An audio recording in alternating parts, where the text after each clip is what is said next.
Hi friends, ask Telugu బడి ద్వారా కొంతమంది కొన్ని ప్రశ్నలు అడిగారు. వాటికి ఈ వీడియోలో సమాధానం తెలుసుకుందాం. కోమాలోకి వెళ్ళడం అంటే ఏమిటి? కోమాలో ఉన్నప్పుడు ఏం జరుగుతుంది? పాలను వేడి చేసినప్పుడు ఎందుకు పొంగుతాయి? నీళ్ళు ఎందుకు పొంగవు? గూస్ బంప్స్ ఎందుకు వస్తాయి? బీర్, ఆల్కహాల్కి చెందిన బాటిల్స్ బ్రౌన్, గ్రీన్ కలర్లలో ఎందుకుంటాయి? కాపీ రైట్ అంటే అందరికీ తెలుసు, కానీ కాపీ లెఫ్ట్ అంటే ఏమిటి? ఇలా ఎన్నో ఇంట్రెస్టింగ్ ప్రశ్నలకి ఈ వీడియోలో సమాధానం తెలుసుకుందాం. సినిమాలలో తరచుగా కోమాలోకి వెళ్ళాడనే మాట ఎక్కువగా వింటూ ఉంటాం. అసలు కోమా అంటే ఏమిటి? కోమాలోకి ఎందుకు వెళ్తారు? కోమాలోకి వెళ్ళినప్పుడు ఏం జరుగుతుందో చూద్దాం. కోమా అనే పదం కోమా అనే గ్రీక్ పదం నుండి వచ్చింది. దాని అర్థం డీప్ స్లీప్ అని. కానీ నిద్రకి కోమాకి చాలా తేడా ఉంది. నిద్రలో ఉన్న వ్యక్తి బయట ఏదైనా శబ్దం వస్తే దానికి రెస్పాండ్ అయ్యి బయటికి రాగలడు. కానీ మనం ఏం చేసినా కోమాలో ఉన్న వ్యక్తిని బయటికి రప్పించలేం. లైట్కి కానీ సౌండ్కి కానీ రెస్పాండ్ అవ్వరు. గుచ్చినా కొట్టినా ఏం చేసినా ఎటువంటి పెయిన్ కలగదు. సింపుల్గా చెప్పాలంటే కోమాలోకి వెళ్ళడం అంటే బ్రెయిన్ షట్ డౌన్ అయిందనమాట. కోమాలో ఉన్నప్పుడు బ్రెయిన్ షట్ డౌన్ అయ్యి దానికదే రిపేర్ చేసుకుంటూ ఉంటుంది.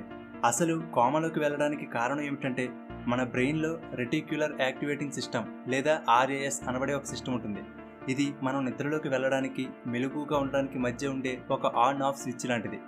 ఈ ఆర్ఏఎస్ ప్రాంతానికి బ్లడ్ సప్లై కానీ ఆక్సిజన్ కానీ అందకపోతే అది షట్ డౌన్ అయిపోతుంది. అటువంటప్పుడు కోమాలోకి వెళ్తారు. అలాగే బ్రెయిన్ స్ట్రోక్ వచ్చినప్పుడు, బ్రెయిన్ ట్యూమర్ వలన, ఏదైనా దెబ్బ తగిలినప్పుడు లేదా పాయిజన్, డ్రగ్స్ వంటివి ఎక్కువగా తీసుకున్న కోమాలోకి వెళ్ళే అవకాశం ఉంది. అంతెందుకు, డయాబెటీస్ వలన కూడా కోమాలోకి వెళ్ళే అవకాశం ఉంది. డయాబెటీస్ వచ్చినప్పుడు బ్లడ్లో షుగర్ లెవెల్స్ బాగా పెరిగిపోయి ఒక్కొక్కసారి రక్తం బ్రెయిన్కి సరిగ్గా చేరదు. కోమాలో ఉన్న వాళ్ళకి ఎన్నో రకాల హెల్యూసినేషన్స్ కలుగుతాయి, కానీ బయటకు వచ్చిన తర్వాత అవేమీ గుర్తుండదట.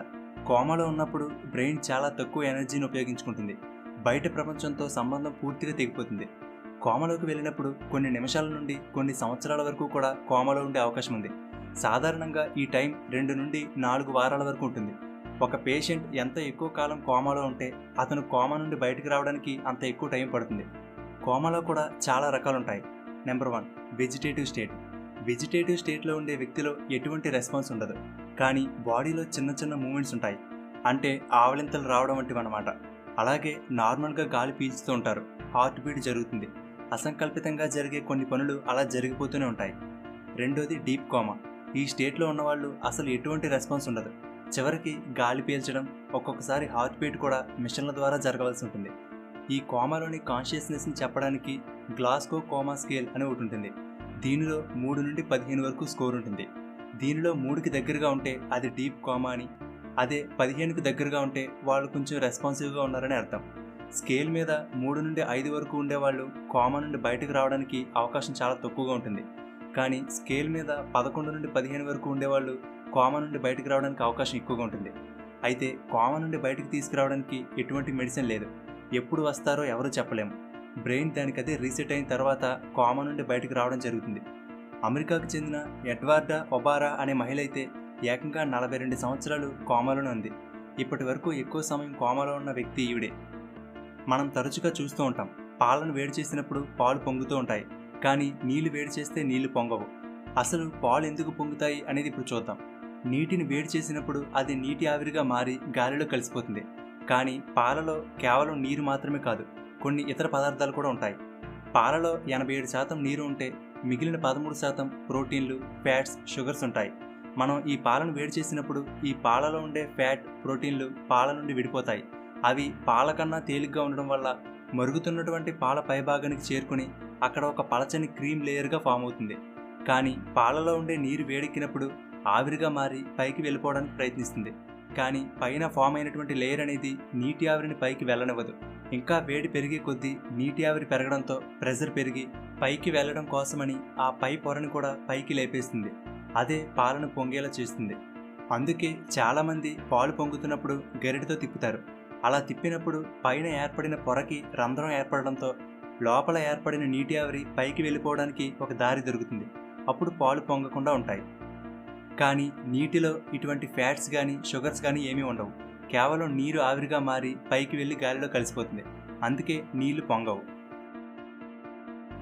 సాధారణంగా ఆల్కహాల్ బాటిల్స్ అన్నీ బ్రౌన్, గ్రీన్ ఇలా డార్క్ కలర్స్లో ఎందుకుంటాయి?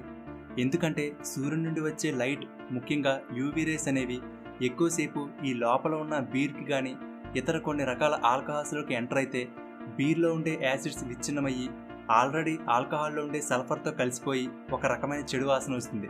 అలాగే ఆ బీర్ టేస్ట్ కూడా మారిపోతుంది. అందుకే ఈ బ్రౌన్, గ్రీన్ ఇలా డార్క్ కలర్స్ని ఉపయోగిస్తే ఎక్కువ సన్లైట్ లోపలికి వెళ్లకుండా ఉంటుంది. అలాగే ఆ బీర్ కూడా ఎక్కువ కాలం పాడవకుండా ఉంటుంది. కేవలం ఇవే కాదు, మెడిసిన్స్, టానిక్ బాటిల్స్లో కూడా దాదాపు ఇలా డార్క్ కలర్స్లోనే ఉంటాయి. ఎందుకంటే వీటి లోపలికి సన్లైట్ వెళ్తే లోపల మెడిసిన్ డీకంపోజ్ అయ్యే అవకాశం ఉంది. అలాగే కొన్ని రకాల ట్యాబ్లెట్స్ల పైన ఉండే కవర్ కూడా బ్రౌన్ కలర్లోనే ఉంటుంది. వీటన్నిటికీ కూడా కారణం ఈ సన్లైట్ నుండి కాపాడడం కోసమే. ఈ విధంగా ఏవైతే ఫోటో సెన్సిటివ్ మెటీరియల్స్ ఉంటాయో వాటికి డార్క్ కలర్ బాటిల్స్ని ఉపయోగిస్తారు. కాపీ లెఫ్ట్ అంటే ఏమిటి? మనమందరం సాధారణంగా కాపీరైట్ అనే పదం ఎక్కువగా వినే ఉంటాం. మనం యూట్యూబ్లో ఏదైనా వీడియోని కాపీ కొట్టి ఉపయోగిస్తే కాపీరైట్ వస్తుంది. లేదా కాపీరైట్ కంటెంట్ అంటే ఏదైనా ఒక మ్యూజిక్ కానీ, బుక్లో ఉండే కంటెంట్ కానీ, పోయం కానీ, ప్రొడక్ట్ డిజైన్ కానీ ఎవరికైతే రైట్స్ ఉన్నాయో ఆ వ్యక్తి పర్మిషన్ లేకుండా ఉపయోగించకూడదు. అలా ఉపయోగిస్తే లీగల్గా సమస్యలు ఎదుర్కోవాల్సి ఉంటుంది. కాపీరైట్ సింబల్ ఈ విధంగా ఉంటుంది. ఏదైనా మెటీరియల్ మీద ఈ సింబల్ చూశారంటే అది కాపీరైటెడ్ అనమాట. కానీ కాపీ లెఫ్ట్, దీని గురించి చాలామంది విని ఉండరు. ఇది ఒక open source license. Copyright symbol ఈ విధంగా ఉంటుంది కదా, కాపీ లెఫ్ట్ సింబల్ ఇలా తిరిగేసి ఉంటుంది. కాపీ లెఫ్ట్ అని ఉంది అంటే ఎవరైనా దీనిని ఫ్రీగా ఉపయోగించుకోవచ్చు. ఉదాహరణకి అది ఒక సాఫ్ట్వేర్ లాంటిది అనుకోండి. దానిని అందరికీ అందుబాటులో ఉండేలా పబ్లిక్ డొమైన్లో ఉంచుతారు. కావాలంటే దానిని ఎవరైనా ఉపయోగించుకోవచ్చు, చేంజ్ చేయవచ్చు, ఇంప్రూవ్ చేయవచ్చు, డిస్ట్రిబ్యూట్ చేయవచ్చు. ఇవే కాదు, డాక్యుమెంట్స్, ఆర్ట్, సైంటిఫిక్ డిస్కవరీస్ ఇలా ఏదైనా సరే కాపీ లెఫ్ట్ అని ఉంటే మనం దానిని ఉపయోగించుకుని డెవలప్ చేయడానికి మోడిఫై కూడా చేయవచ్చు. సాఫ్ట్వేర్ డెవలపర్స్కి ఎక్కువగా ఈ కాపీ లెఫ్ట్ మీద అవగాహన ఉంటుంది. మనం ఏదైనా హర్రర్ మూవీస్ చూస్తున్నప్పుడు కానీ, చలిగా ఉన్నప్పుడు కానీ మోటివేషన్కి గురైన గూస్ బంప్స్ వస్తుంటాయి. అసలు గూస్ బంప్స్ అంటే ఏమిటి, ఎందుకు వస్తుంటాయి అనేది ఇప్పుడు చూద్దాం. వీటిని గూస్ బంప్స్ అని, గూస్ ఫ్లెష్ అని, చిల్లీ బంప్స్ అని, గూస్ పింపుల్స్ అని కూడా అంటారు. వీటికి పేరు ఎలా వచ్చిందంటే కోడి, బాతు వంటి కొన్ని పక్షులకు పైన ఉండే ఈకలన్నీ పీకేస్తే వాటి చర్మం చూడడానికి ఈ విధంగా గూస్ బంప్స్ వచ్చినట్లుగానే ఉంటుంది కాబట్టి అలా పిలుస్తారు. కానీ వీటి సైంటిఫిక్ నేమ్ మాత్రం పైలోమోటార్ రిఫ్లెక్స్ లేదా పైలో ఎరక్షన్. అసలు ముందు ఈ గూస్ బంప్స్ ఎలా ఏర్పడతాయో చూద్దాం. చర్మం మీద ఉండే ప్రతి వెంట్రుకకి కూడా క్రింద ఎరక్టర్ పిలి అనే ఒక చిన్న కండరం ఉంటుంది.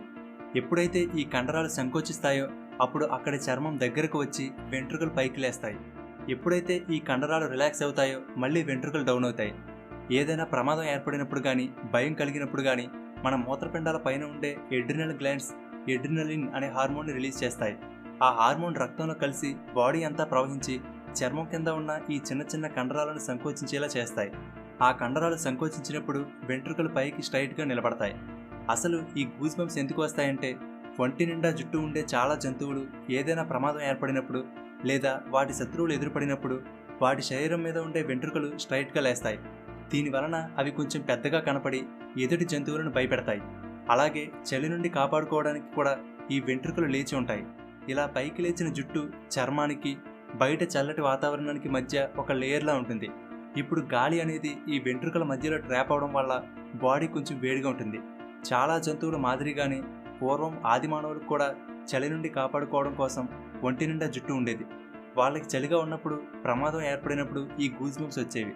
కానీ మనం దుస్తులు ధరించడం మొదలుపెట్టిన తర్వాత పరిమాణ క్రమంలో భాగంగా ఒంటి మీద జుట్టు మెల్లగా తగ్గిపోయింది. ఈ విధంగా గూస్ బంప్స్ రావడం అనేది ఆది మానవుల నుండి మనకు కూడా ఒక లక్షణంలా వచ్చింది. అయితే ఈ గూస్ బంప్స్ మన పూర్వీకులకు బాగా ఉపయోగపడింది కానీ మనకు వీటి వల్ల ఎటువంటి ఉపయోగం లేదు. ఓకే ఫ్రెండ్స్, ఈ వీడియో మీకు నచ్చితే లైక్ చేయండి, అలాగే మీ ఫ్రెండ్స్ అందరికీ షేర్ చేయండి. ఒకవేళ మీకు కూడా ఏమైనా సందేహాలు ఉంటే కామెంట్ సెక్షన్లో అడగండి. ఇలాగే మరిన్ని ఇంట్రెస్టింగ్ వీడియోలను మిస్ కాకుండా చూడడానికి తెలుగుబడి ఛానల్కి సబ్స్క్రైబ్ చేసుకుని పక్కనే ఉన్న బెల్ బటన్ని యాక్టివేట్ చేసుకోండి. Thank you for watching.